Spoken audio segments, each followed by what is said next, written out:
Hello students! This lesson is part 2 of a series of 3 lessons on inverse trigonometry.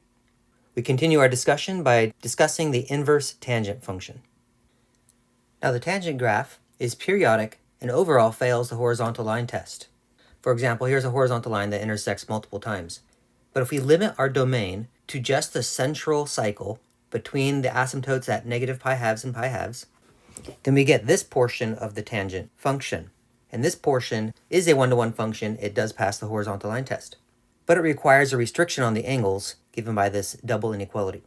Now this is an open interval, meaning that the endpoints are not included. That is because the tangent function has asymptotes at both negative pi halves and pi halves. You cannot do the tangent at these angles. So over here in our table, we could say right away that at the angle negative pi halves, the tangent does not exist. And at the angle pi halves, which is the right side of our open interval, also the tangent does not exist. Now in this case, we're working with the function f. F is a trig function, tangent of x, therefore x is to be interpreted as an angle, and would be our input variable. And then the tangent is found by doing the ratio of opposite over adjacent. And that ratio would be a y-coordinate, which is the output of the f function. Now using the unit circle to fill in some of these entries of the table, when the angle is negative pi fourths, that's coterminal with 7 pi fourths, the tangent is sine divided by cosine. So we take the second coordinate and divide it by the first coordinate. But since the coordinates are equal but opposite signs, their ratio will just simply be -1. At angle 0, second coordinate divided by first coordinate is 0 over 1, which is 0. At angle pi 6, second coordinate divided by first coordinate simplifies to 1 over rad 3. And the angle 0.8 radians is not an angle on our unit circle, so I reach for a calculator, and we get about 1.030. The rest of these values in decimal form are as follows. Now because f is 1-to-1, it has an inverse. The inverse function will use the ratios as inputs, and the outputs will be the angle. This inverse function's notation, let's use y as the input variable, can be written as tan to the -1 of y, or arctan of y. And again, the input variables are dummy variables. You could replace them with any letter, so all a's, or even at the risk of causing confusion, x's. Whatever letter you use here would correspond to your input, and then you can use whatever letter you would like for the output. But to avoid some confusion, let's use the same letter up here, down here. Now the range of the tangent function is all y-coordinates from -infinity up to +infinity that you see right here. Well, this will now become the domain of the inverse function. And the range of the inverse function will be its outputs, which are angles in this interval from negative pi halves to pi halves, excluding the endpoints, which in degrees would be -90 degrees to 90 degrees. On the unit circle, that would correspond to -90 degrees and rotating around through +90 degrees, excluding the endpoints, which sweeps out quadrants 4 and 1. And all the points that are in our table can be shown in our graph to the left, as shown here. And recall that a key feature of the tangent graph is that if you start at the inflection point, which would be the origin, and go halfway to the right towards an asymptote, so in this case to pi fourths, then there will be a vertical displacement of 1 unit. And if you go left halfway to the asymptote, which takes us to negative pi fourths, there again will be a 1 unit displacement vertically. That will become relevant in a later slide. Okay, let's move on to the next slide where we put to practice our understanding of arctangent. Find the following values by using the unit circle. Give answers in radians and degrees. When you see tangent to the -1, this is an inverse tangent function. Same as when you see arctan, that just means inverse tan. And the input of inverse trig functions are ratios. So this 1 represents an opposite over adjacent. Now this expression will be equal to an output, and the output will be an angle. We are trying to find the angle at which the tangent is 1. And furthermore, this angle must be between negative pi halves and pi halves, or in degrees, -90 degrees to 90 degrees. Again, that is the fourth and first quadrant. Now the tangent isn't readily obvious from the points on the unit circle. The second coordinate is sine and the first coordinate is cosine. So you have to divide the coordinates and look for where the tangent will be equal to +1. It should happen only once in these quadrants, and it will occur right here at pi fourths, because tangent of pi fourths is equal to the second coordinate divided by the first coordinate, which will give us 1. So our answer is going to be pi fourths radians, or 45 degrees. Now for the second one, we're also looking for an angle, and we want it to be true that the tangent of that angle will be equal to -radical 3. And furthermore, we want this angle to be in the fourth or first quadrants. This will occur only once, and we want the second coordinate divided by the first coordinate to be negative radical 3. That'll occur at this angle right here, because the tangent of 5 pi thirds is equal to the second coordinate divided by the first coordinate, which simplifies to negative rad 3. However, 5 pi thirds is not an acceptable answer, because you get to it by rotating from the positive x-axis counterclockwise until you get to 5 pi thirds. This angle is outside of our window. So we need to find the coterminal version, but that's negative, and 5 pi thirds minus 2 pi will take us to negative pi thirds. So our angle beta is negative pi thirds radians, which is negative 60 degrees. And this angle is in this interval. Same for the degree version, negative 60 is in this interval. Okay, looking at the next part, find the following values by using a calculator. Give answers in radians and degrees. Well, because the domain of arctangent is all real numbers, there are no restrictions on what these arguments can be. They can be any number, positive, negative, 0, more than 1, less than 1, etc. So type in arctan, or you can do tan raised to the minus 1, and the argument is 0.9. Now make sure that you are in radian mode, and we get about 0.733. The 8 in the fourth position will round the 2 up to 3. And then to get this answer in degrees, switch to degree mode. And we have about 41.98. That'll round to about 42.0, rounding to the nearest tenth. And the next two are as follows. The arctan of negative 0.6 will be about negative 0.540, and in degrees will be about negative 31.0 degrees. And the arctangent of negative 6.1 is about negative 1.408 radians, which is about negative 80.7 degrees. Now observe that when the argument, which is a ratio of sides, is positive, that our angle will be in quadrant 1. That's because the tangent of an angle from quadrant 1 will give you a positive result. But when the ratio is a negative, or the argument of an inverse tangent function is negative, that our answers will be in quadrant 4. And we'll use a negative angle to get to quadrant 4. And that's because in the fourth quadrant, the tangent will be negative, because the second coordinate divided by the first coordinate will be negative. All right, moving on. Now the inverse tangent function, if you think of the input as x and the output as y, it produces a graph that's a reflection of this graph about the line y equals x. In other words, the roles of y and x switch, yielding this graph you see here. This has horizontal asymptotes. The upper one at y equals pi halves, and the lower one at y equals negative pi halves. In this context, because we have an inverse tangent, its argument should always be interpreted as a ratio. And the output, which is y in this case, is the angle. And it's in the interval from negative pi halves to pi halves. And the ratio can be any real number. This sideways looking tangent graph goes left and right forever, so our domain is all real numbers, but its outputs can only be between negative pi halves and pi halves. It passes through the origin, and we'll call this the inflection point. The inflection point will always be halfway vertically between the asymptotes. So this vertical distance and this vertical distance are equal. So the horizontal line halfway between the asymptotes we could call the midline, and it would be y equals 0, or the x-axis.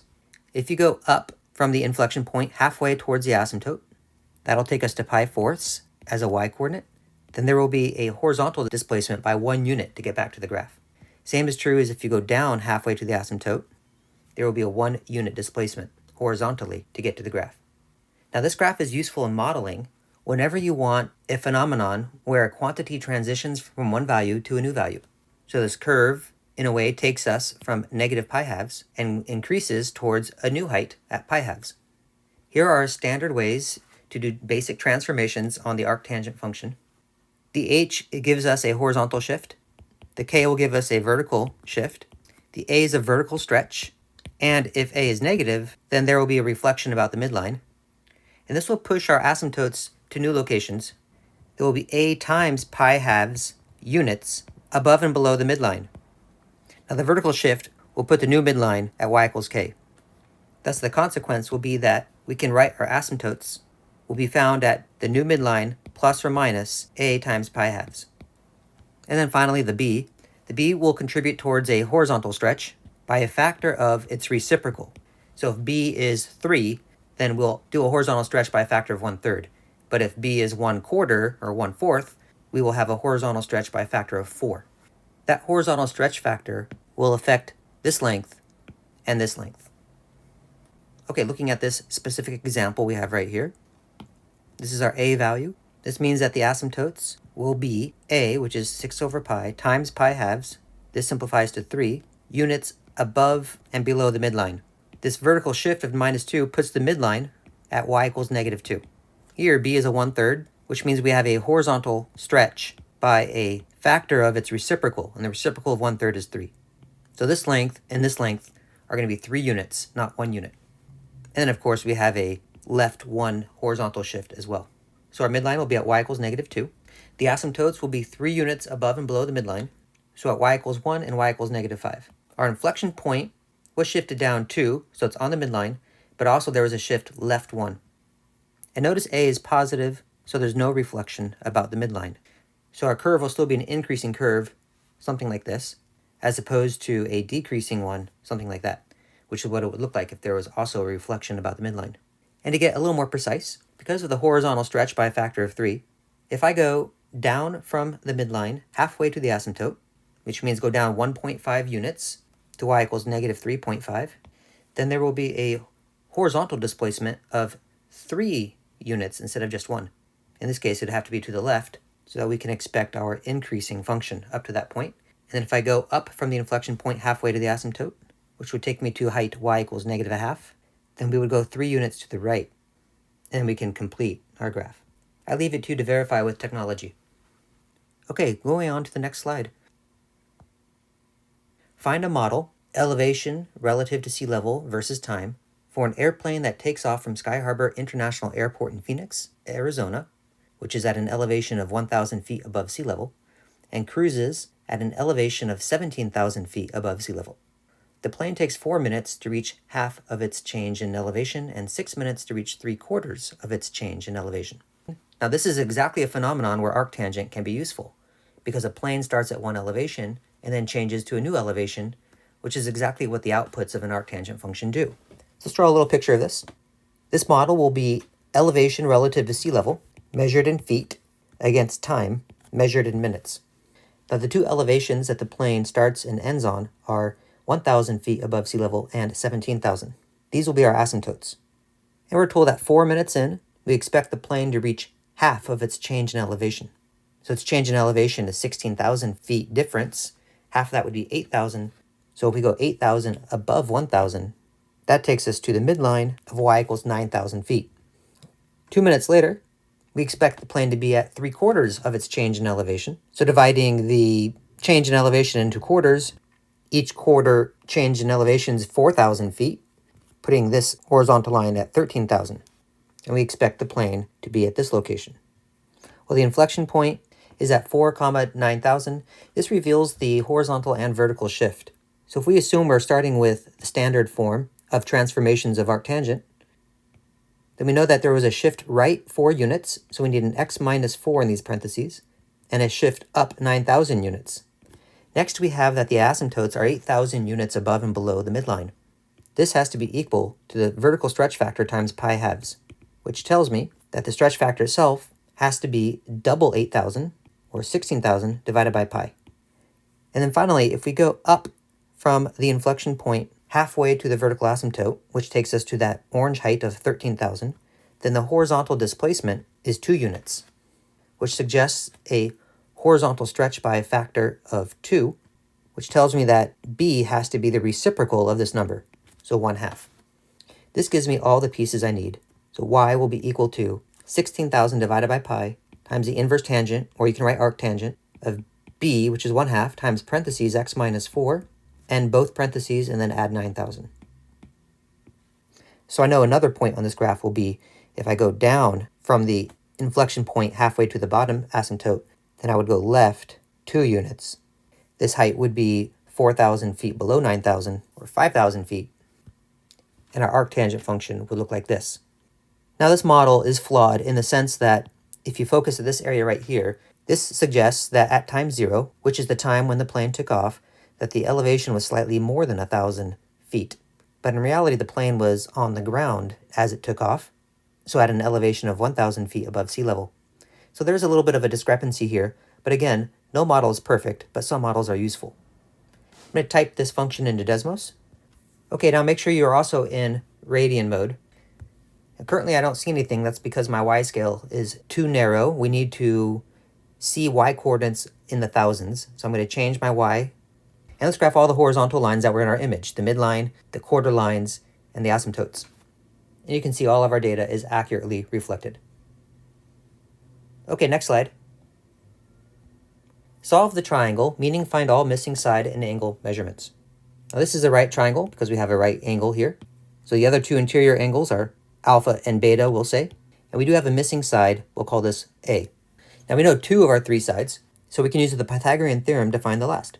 We know that a squared plus 2 squared will be equal to 5 squared. So a squared plus 4 is 25, a squared is 21, and a is the radical 21, measured in inches.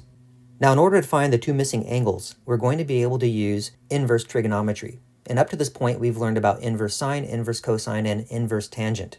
It turns out all 3 of those can be useful in finding both alpha and beta. Furthermore, alpha and beta are going to be acute angles, so when in standard position, they would be first quadrant angles. If I were to use tangent, we know that the tangent of alpha would be opposite over adjacent, which tells me that alpha would be the arctangent of this ratio. Let's give all our answers in degrees this time. So typing this into a calculator and making sure you are in degree mode, we get about 23.6 degrees. Of course, once you know this, we can find beta easily because beta and alpha are complementary. They must add to 90 degrees. So beta would have to be 90 degrees minus 23.6 degrees, and we're going to say approximate, and that calculation is 66.4 degrees. And we have solved the triangle. Now this was not the only way to do it. Focusing on alpha, I could have also used sine, because the sine of alpha would be opposite 2 divided by hypotenuse 5, which is an easier fraction because there's no radical involved, which tells me that alpha would have to be the arcsine, or sine to the minus 1, of 2/5, which in a calculator gives you the exact same answer, which is about 23.6 degrees. I could have also have used cosine. Cosine of alpha is adjacent, rad 21, over hypotenuse, which tells me that the angle alpha would be the arc cosine, or cosine to the minus 1, of rad 21/5, also giving us approximately 23.6 degrees. And once you find alpha in any of these 3 ways, you find beta in the same way. Or you can find beta directly using inverse trig, because relative to beta, the tangent would be opposite over adjacent, and relative to beta, the opposite is rad 21, and the adjacent is 2.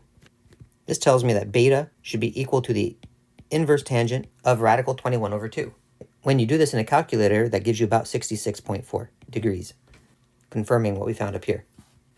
Now, if you're interested in using beta and 2 sides that do not involve the radical, so using this side and this side, relative to beta, that's the adjacent and the hypotenuse. So it might make more sense to use cosine. Cosine of beta will be adjacent 2 divided by hypotenuse 5. So beta will be the arc cosine of 2/5. Again, confirming the 66.4 approximate measurement in degrees. So there are lots of ways to do this. Okay, next slide.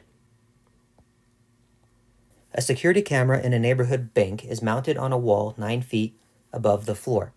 What angle of depression should be used if the camera is to be directed to a spot 6 feet above the floor and 12 feet from the wall? Okay, let's draw a picture of this scenario. The camera is mounted on the wall 9 feet above the floor, and we want to point the camera to position 6 feet above the floor and 12 feet from the wall. So we want this diagonal line of sight. Now, what angle of depression should be used? Now, I interpret this to mean that we're looking at finding the angle measured from looking horizontally to looking down toward the point of interest. This naturally makes a right triangle, the height of which is the difference between 9 and 6 feet, so 3 feet, and the horizontal leg, 12 feet. So relative to alpha, the sides that we do know are 3 and 12, and they are the legs, the opposite and the adjacent. I'm not going to bother finding the length of the hypotenuse because I won't need it. I'm going to do this in one way only, and we know that the tangent of alpha will be equal to the opposite, which is 3 feet, divided by the adjacent, which is 12 feet, which simplifies to 1/4. So we know that alpha will be equal to the arctangent of 1/4. Let's give an answer in degrees, and that's about 14.0 degrees, rounded to the nearest tenth. Okay, next question. Find 2 angles in standard position, each in radians and degrees, corresponding to the point -4,3. -4,3 is here in the second quadrant. So one angle will be the angle in standard position that starts on the positive x-axis and rotates counterclockwise to get to that direction. Another angle in standard position will be rotating clockwise until we point in that correct direction. We'll call these alpha and beta. Now alpha will have to be positive and beta will have to be negative. And there are many ways to do this. I'm going to make a right triangle with the x-axis. The two legs of this triangle would be -4 and +3. The first method I do will not require me to find the hypotenuse because I'm going to use tangent. We know that in both cases, whether I'm using angle alpha or beta, since they are coterminal, I will get opposite over adjacent, so I should get 3 over -4, or simply -3/4. So I might think that, therefore, alpha can be found by doing the inverse tangent of -3/4. Let's do this in degrees first, and I get about -36.9 degrees. But that is clearly not the correct angle alpha. Keep in mind that the arctangent only outputs angles that are between -90 degrees and 90 degrees. Well, that sweeps out the fourth and first quadrants. Neither angle alpha or beta in my drawing satisfy this condition. So this answer is not the alpha in my image, and it needs to be adjusted in order to find alpha. If this line segment that I drew here extends into the fourth quadrant, we would expect it to go through the point 4, -3. And if I made a right triangle with this point, we would have an adjacent of +4 and an opposite of -3. And the tangent of this angle, which is a negative angle, we'll call it theta, would still be -3/4. So it turns out that the arctangent produced this angle theta. So if I want to find alpha, I need to take theta and add to it 180 degrees to rotate it from the fourth quadrant to the correct position in the second quadrant. So again, make sure you are in degree mode and type in 180 plus arctangent of -3/4, and we get approximately 143.1 degrees. That makes more sense. It's more than 90 degrees, less than 180 degrees. Now, another way, if we want to measure this in radians, then we can still do the arctangent calculation to get theta in radians, but to rotate halfway around counterclockwise, we would want to add pi radians, which is half of a rotation. So in a calculator, type pi plus arctangent of -3/4. Make sure that you are in radian mode, and we get about 2.498 radians, which makes sense because it's more than pi halves radians, but not as much as pi radians, again in the second quadrant. As another option for finding alpha, knowing that we're in the second quadrant, we could have used an arc cosine function. That would require me to find the hypotenuse length. So using Pythagorean theorem, we get the hypotenuse. 4 squared is 16, 3 squared is 9, add together is 25, take the square root, and we actually get a hypotenuse length of 5. This is a 3, 4, 5 right triangle. So we also know that the cosine of alpha would have to be adjacent over hypotenuse. Therefore, alpha would be the arc cosine of -4/5. Now this is convenient because the arc cosine outputs angles in the window from 0 degrees to 180 degrees, which is exactly what we want alpha to be. So if you're in degree mode, you get directly this answer of 143.1 degrees. Or if you're in radian mode, you get directly 2.498 radians. Something to consider there. Now once we know alpha, using any of these methods, we can find beta easily. Beta needs to be a negative angle, but if we start with alpha and rotate clockwise all the way around the circle, we'll get a coterminal angle that's negative. So we need to subtract 360 from alpha or subtract 2 pi from alpha, depending on which system. So beta will begin with alpha and remove 360 degrees. And we get about -216.9 degrees. Or if you're in radian mode, beta would be found by beginning with alpha, but measured in radians, and then remove 2 pi from that, giving us about -3.785 radians. Okay, one more slide. Suppose cosine of alpha is equal to -0.2. Identify the possible quadrants that alpha could be in. Now, if cosine is negative, we learned earlier that looking at the unit circle, wherever the first coordinate is negative, which would be in quadrants 2 and 3, is where cosine will be negative. Now find alpha in radians and degrees, assuming that it is in the third quadrant. Okay, so we have cosine of alpha is equal to -0.2. Well, that's equal to -2/10, or you can reduce to -1/5. And cosine is adjacent over hypotenuse. So I'm going to make a third quadrant location where the adjacent is -1 and the hypotenuse is 5. Now I don't quite know what the opposite length is, but let's use Pythagorean theorem. I'm going to call it b for now. We know that b squared plus -1 squared needs to equal 5 squared. So b squared plus 1 is 25, b squared is 24, and b is radical 24.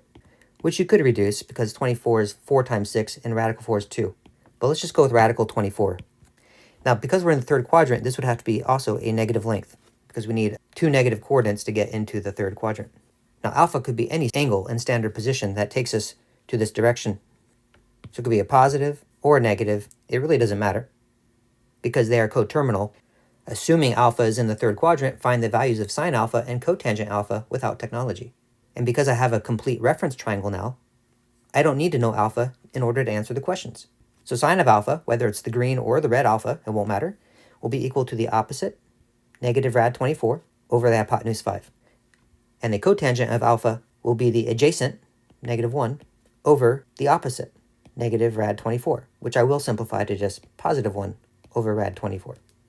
And if you insisted on rationalizing the denominator, it'd be rad 24 over 24, which you could continue to simplify because rad 24 is the same thing as 2 rad 6.